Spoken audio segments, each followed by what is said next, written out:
প্রিয় দর্শক, মেকিয়াভেলির কথা আপনারা জানেন কিনা জানি না।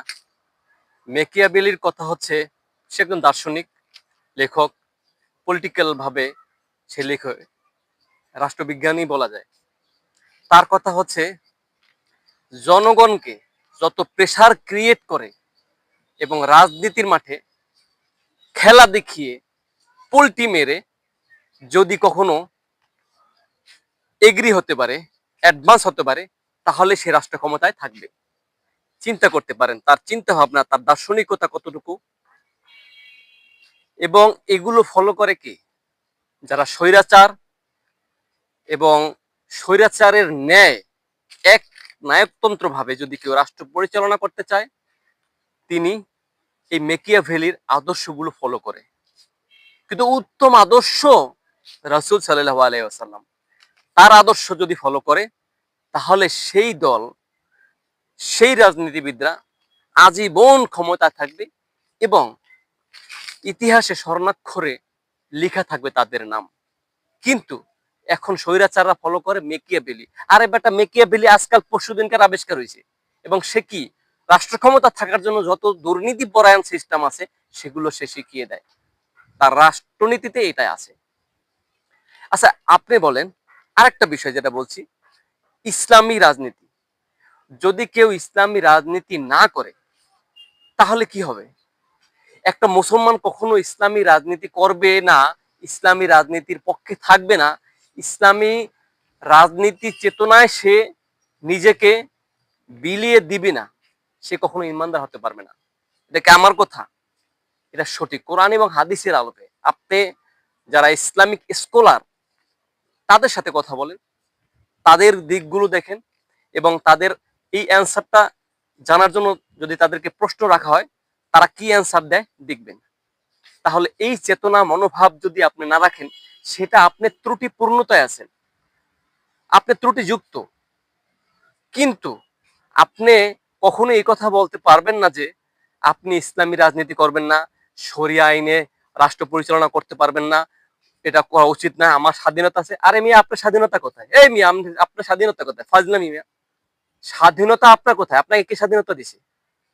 আল্লাহ এবং রাসূল যেটা বলছে সেইটাই হচ্ছে পূর্ণাঙ্গ স্বাধীনতা।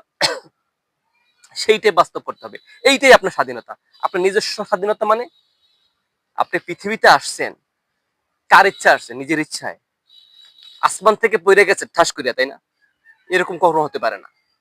সুতরাং আপনার স্বাধীনতা ওটাই হতে পারে যে স্বাধীনতা আল্লাহ এবং রাসূল আপনাকে দিয়েছে, ওটা করা।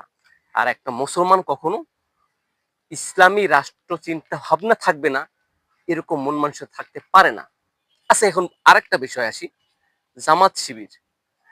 যদি জামাত ক্ষমতায় আসে কি হবে আপনি বুঝতে পারছেন না? আপনি দেখতে পাচ্ছেন না বর্তমানে সাদিক কায়েম ঢাকা ভার্সিটি কিভাবে তোলপাড় তৈরি করে ফেলছে? কিভাবে কি করলো দেখলেন না? কিভাবে সে পুরো ঢাকা ভার্সিটিটা সিঙ্গাপুরের মতো একটা রাষ্ট্রের কাঠামো মতো এইভাবে পূর্ণতায় ভরে দিল। সে ক্ষমতায় আসার পরে, সাদিক কায়েম ভিপি হওয়ার পরে, আপনি দেখুন ওখানে পরিষ্কার পরিচ্ছন্নতা থেকে শুরু করে কিভাবে ওখানে আছে নিট অ্যান্ড ক্লিন। এবং আরো দেখতে পাবেন প্রত্যেকটা হলে হলে তারা এখন এসি ফিট করছে এবং পানির ফিল্টার তৈরি করেছে এবং এমন ফ্রিজ দিয়েছে যে ফ্রিজগুলোতে সর্বাধুনিক ফ্রিজ। এবং সেই ফ্রিজের আপনি চাইলে এক পাশ থেকে কত পাওয়ারের ডিগ্রিতে আপনি ঠান্ডা পানি খাবেন, কত ডিগ্রিতে আপনি গরম পানি খাবেন, সেই ব্যবস্থা আছে।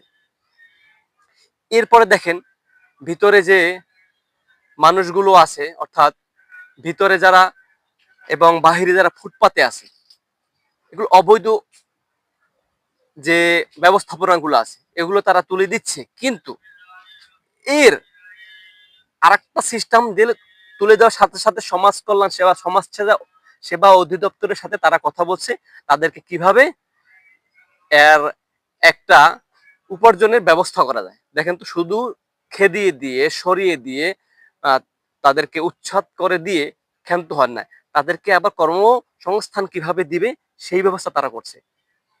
গাঞ্জটিয়া, হিরোইন খোর, এগুলো একটা ভার্সিটিতে থাকতে পারে, এটা কখনো হতে পারে না। তাহলে এক সাদিক কায়েমি দেখেন কিভাবে তোলপাড় সৃষ্টি করে দিল। তাহলে জামাত আসলে ক্ষমতায় একটা সুন্দর রাষ্ট্র পরিচালনা হবে, এতটুকু কি আপনাদের ব্রেনে আসে না? কেন আসে না এতটুকু?